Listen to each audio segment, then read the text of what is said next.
Вы смотрите программу «Якутия вперед», в студии Петр Васильев. Здравствуйте. Прямо сейчас глава Республики Саха-Якутия Айсан Николаев подведет некоторые итоги работы за январь. Айсан Сергеевич, здравствуйте. Здравствуйте. Давайте для начала о самых актуальных и заметных событиях. Январь ознаменовался открытием ряда важных новых объектов здравоохранения как в Якутске, так и в районах республики. Введены, в частности, смарт-поликлиника в Якутске, поликлиники в Нижнем Бестяхе, в Амге.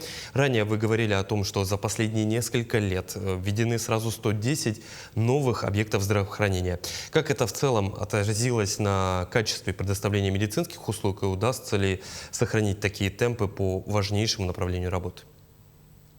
Конечно, благодаря национальному проекту здравоохранения, благодаря решениям нашего президента, в том числе конкретно по нашей республике, за последние годы сделано беспрецедентно большие вливания в материально-техническую базу здравоохранения Якутии. Вы правильно сказали, более 110 объектов здравоохранения построено и введено вот за буквально несколько лет. Это объекты, начиная вот с маленьких фельдшерско-акушерских пунктов в далеких арчийских селах, заканчивая такими крупнейшими даже по российским масштабам объектами, как кардиологические и онкологические центры у нас в Якутске.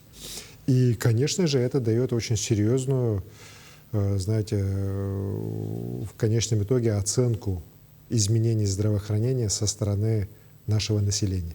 Удовлетворенность населения здравоохранением Якутии из года в год растет. Есть районы, где она выросла более чем в 4 раза и превысила 80%. В среднем сейчас 65%. Еще 2 года назад это было 43%. Это говорит о большой работе наших врачей, всех наших медиков. И, конечно, мы им очень благодарны за ту самоотверженную работу, которую они делают во имя спасения жизни людей, во имя сохранения здоровья людей. И очень хорошо себя показывают, например, вот наши проекты по мобильным докторам, по мобильным хирургам. Вот знаете, нет, наверное, таких проектов, по которым вообще нет отрицательных отзывов со стороны населения. И самое главное, не просто хорошие отзывы идут, да, но мы видим уже конкретно на цифрах, результаты очень четко, очень очевидно говорят о том, что благодаря вот тем же мобильным докторам мы сейчас в Арктике процент выявления хронических заболеваний уже довели до такого уровня, что последние вот наши поездки наших врачей, они уже практически не выявляют их. То есть все уже выявлено, люди лечатся, а многие люди уже их заболевания не переходят хронически. Это очень серьезное, важное достижение, и которое, конечно, надо дальше поддерживать. Очень хорошо себя показала работа детских бригад, вот, которые работают в Арктике. Так? Но при этом мы с прошлого года работаем не только по арктическим районам, мы работаем и по другим нашим районам, где есть труднодоступные населенные пункты. Что касается дальнейшего усиления материально-технической базы, то она будет продолжаться. Буквально вот в Кобяйском районе у нас построена в первую очередь больница, это поликлиника уже построена, введена. Уже практически все уже готово. В Вилюйском районе, в Вилюйске у нас будет в ближайшие месяцы тоже открываться дальнейшая уже очередь больничного комплекса. Селеновцы тоже на завершающем этапе строительства поликлиники. И вот эта вся работа, она будет и дальше продолжаться. Есть, конечно, проблемы, мы их не скрываем. У нас, к сожалению, сейчас серьезные проблемы по строительству больничных комплексов в Мае и в Нюрбе, в первую очередь из-за слабой работы подрядчиков. И там строительная готовность порядка 37%. Ну и, конечно, мы сейчас должны сделать все, чтобы эти нужные объекты для людей, в первую очередь, обязательно были достроены. И здесь работу соответствующую мною поручено правительству провести для того, чтобы уже в дальнейшем все-таки без таких серьезных срывов работы эти были организованы.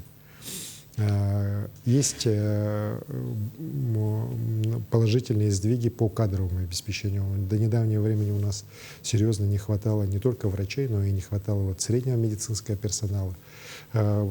Принята была у нас такая политика того, чтобы наши медицинские колледжи максимально открывали в районах республики на местах уже свои филиалы, которые на местах переучивали бы, в первую очередь, вот младший медицинский персонал, переобучали его, давали соответствующую квалификацию, чтобы они уже могли переходить уже в следующую стадию, уже как становиться средним медицинским персоналом. И эта работа тоже проведена. Мы видим хорошие результаты. У нас уже обеспеченность средним медицинским персоналом порядка 92% в среднем по республике. Ну и самое главное, что очень много сейчас наших ребят учатся именно вот в медицинских колледжах на местах. И это, конечно, в ближайшее время тоже даст очень хороший позитивный эффект. Буквально на днях завершились ежегодные январские слушания под руководством полпреда ДФО Юрия Петровича Трутнева. Отметил он наши достижения, какой вклад республика внесла в дело развития Дальнего Востока в минувшем году, какие задачи уже поставлены на год грядущий.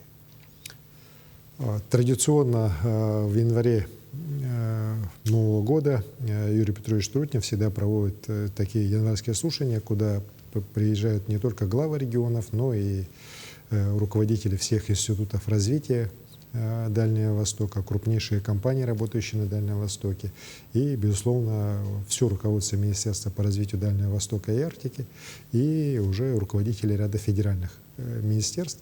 И вот в течение 2 дней мы как раз и заслушиваем отчеты друг друга, делимся проблемами, выстраиваем планы на следующий год. С этой точки зрения прошедший год для Дальнего Востока он в целом сложился неплохо. У нас темпы развития выше среднероссийских, показатели притока инвестиций, рост экономики, количество созданных мест. В общем, по всем параметрам экономического развития Дальний Восток идет впереди по темпам среднероссийских данных. И наша республика является здесь лидером Дальнего Востока по многим показателям основным. Это валовый региональный продукт, который у нас более 2 триллионов 600 миллиардов. Это и собственные доходы бюджета, это и вопросы, связанные с очень важными социальными такими показателями, как продолжительность жизни, как снижение смертности, как демографические показатели, количество родившихся. И, конечно же, это было оценено Юрием Петровичем, высоко он оценил наши лидерские достижения. При этом, конечно, планы 2026 года у нас тоже очень серьезные. И по росту экономики, по росту социальных наших показателей. Конечно же, при этом я в своем выступлении обозначил и проблемные вопросы, в первую очередь, связанные с повышением тарифов, с повышением субсидий коммунальному комплексу. И Юрий Петрович уже дал соответствующие поручения для того, чтобы эта проблема не оставалась на уровне регионов, а такие проблемы есть и у других уже дальневосточных регионов, и на Камчатке, и на Чукотке, а чтобы все-таки на уровне федерации были приняты ряд решений, которые помогут нам вот эти проблемы решить, но и обеспечить дальнейшее поступательное развитие и Дальнего Востока в целом, и Республики Саха-Якутия в частности. Только вперед, что называется. Цитируешь. Арсений Сергеевич, в Москве вы провели заседание комиссии Госсовета по направлению энергетика. На этот раз в центре внимания была очень актуальная для всех, я думаю, регионов Дальнего Востока тема энергоэффективность для нашей республики, которая постоянно растет и развивается. Растет у нас и экономика. Как известно, требуется очень много энергоресурсов. Вот какие подходы нужны для того, чтобы обеспечить их, что самое главное, рациональное использование? Вы знаете, энергоэффективность, она важна не только для Дальнего Востока, она нужна вообще в целом для нашей страны. И вот заседание нашей комиссии, оно было очень бурным, было много достаточно острой полемики, потому что разные подходы есть не только у органов власти, есть разные подходы и у нашей науки, у наших ведущих институтов в этой части. Но все едины в том, что, конечно, энергоэффективность надо повышать. Мы вообще должны снизить энергоемкость, скажем так, экономики, сделать ее более эффективной на 35% к уровню 2019 года к 1935 году. Пока за эти годы удалось снизить немногим более чем на 3,5%. Мы считаем, что это крайне мало. Такими темпами мы 35% точно не сделаем. И, безусловно, нужны решения. В том числе, конечно, мы говорили и о том, чтобы на уровне федерации была новая программа энергосбережения принята, и обязательно в ней была предусмотрена поддержка, софинансирование региональных программ энергосбережения. Ведь вопрос касается не только снижения энергопотребления, повышения энергоэффективности бюджетной сферы, хотя это тоже очень важный вопрос. Я недаром и в своем послании про это говорил, и на прямой линии про это говорил, что у нас даже не все бюджетные учреждения имеют приборы учета. И поставим задачу до 1 сентября, чтобы все-таки приборы учета были у всех бюджетных учреждений, и муниципальных, и у республиканских, у федеральных. Мы все-таки должны научиться потреблять ресурсы экономно. При этом, конечно, очень важная задача, чтобы и экономика в целом вся, и строительство, и транспорт, и сама энергетика, они все-таки работали на более современных технологиях, которые, во-первых, более энергоэффективны, во-вторых, экологично, вот, ну и в-третьих, более, скажем так, уже отвечают требованиям сегодняшнего дня для того, чтобы экономика у нас развивалась не просто вот экстенсивно за счет увеличения потребления ресурсов, а все-таки за счет более правильных инновационных решений. И в этом направлении, конечно, будем работать. Есть прямые поручения президента, которые мы обязательно должны добиться, чтобы они все были выполнены.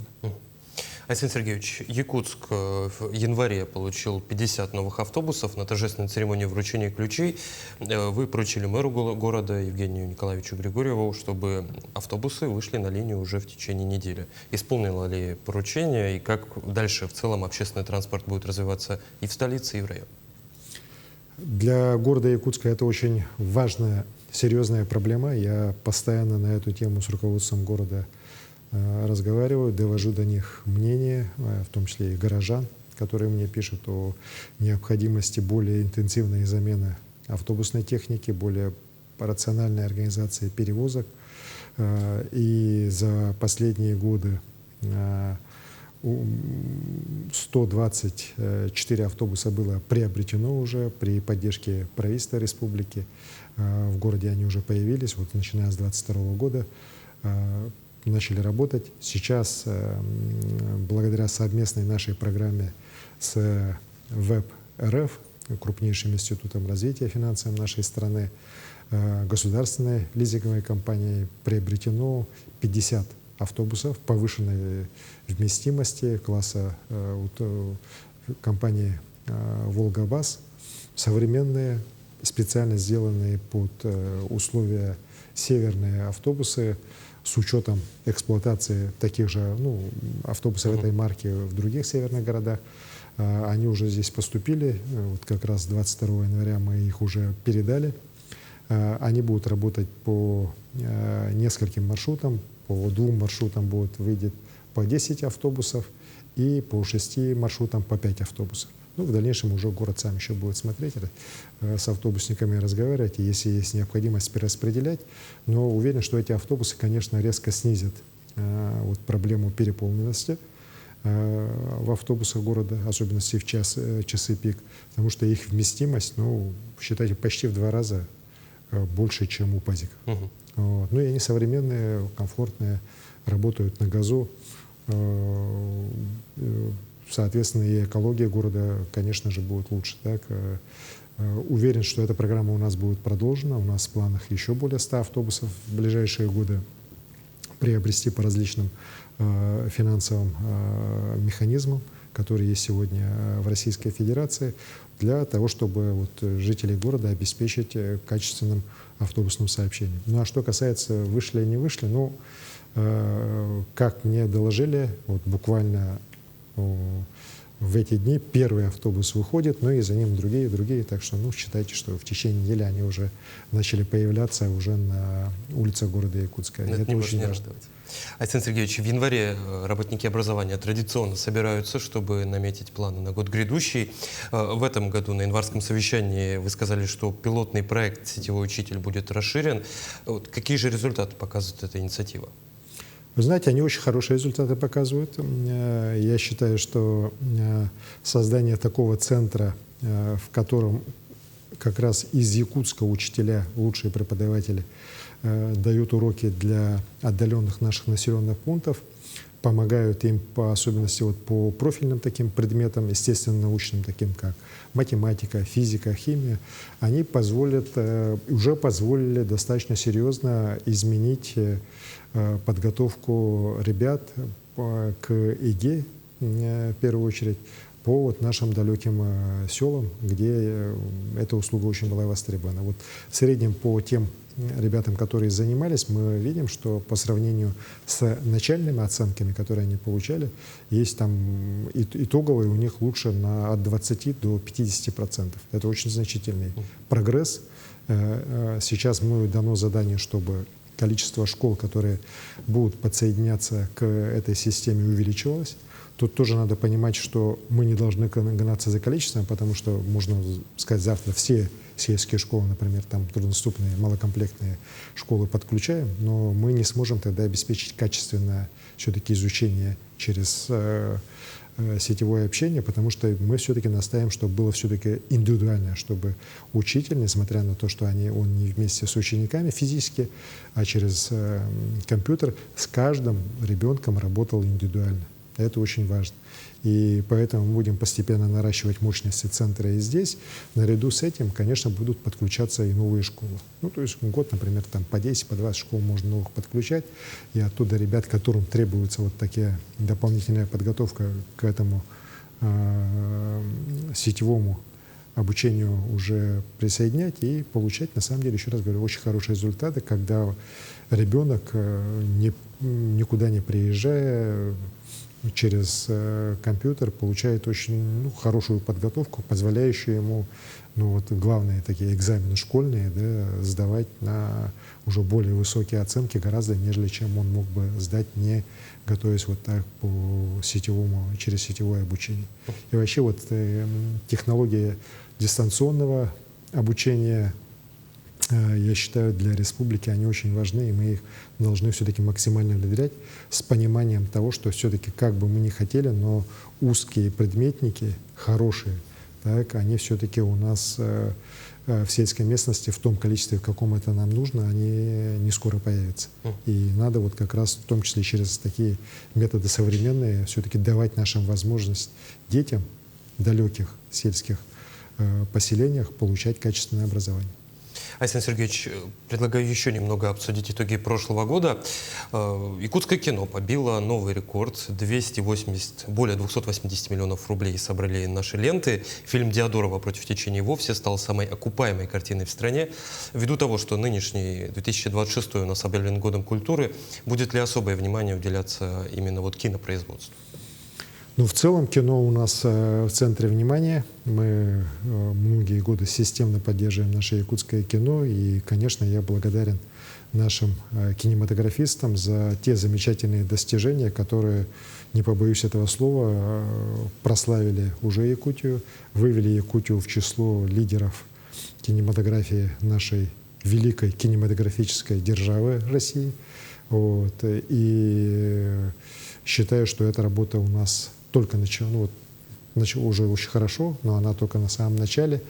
В этом году начнется реальное исполнение поручения президента о строительстве кинопавильона в городе Якутске. У нас выделены средства из федерального бюджета на проектирование данного кинопавильона. Я об этом уже сейчас могу сказать. В скором времени будет объявлен конкурс.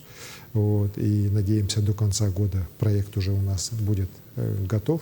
И соответствующие потом уже работы начнутся с 2027 года по началу строительства, и дальнейшему завершению этого крупнейшего проекта кинематографии не только нашей республики, но и всего Дальнего Востока, да и, не побоюсь этого слова, всей страны.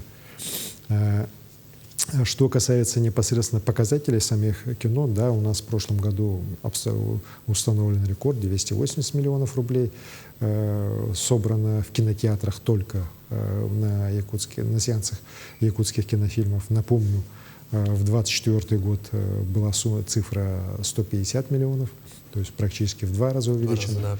Более того, скажу, что по итогам первых недель прошедших января месяца сборы превышают, опять же, сборы прошлого года.